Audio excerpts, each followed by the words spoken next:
பட்டு பட்டு வெள்ளி கம்பி என்று ஆகியது.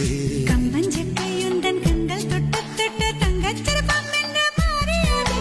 ஜன்னல் கம்பி உந்தன் கைகள் பட்டு பட்டு வெள்ளி கம்பி என்று ஆகியது. கம்பஞ்சக்கையுந்தன் கண்கள் தொட்டு தொட்டு தங்கச்சிறப்பம் என்று மாறியது. பூக்கும் புன்னகையாலே என் தோள்கள் சக்கைகளாக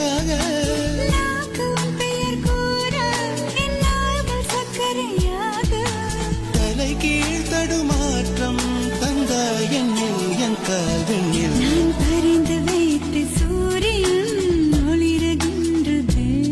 நான் நடந்து சென்ற மணல் வெளி மலருகின்றதே.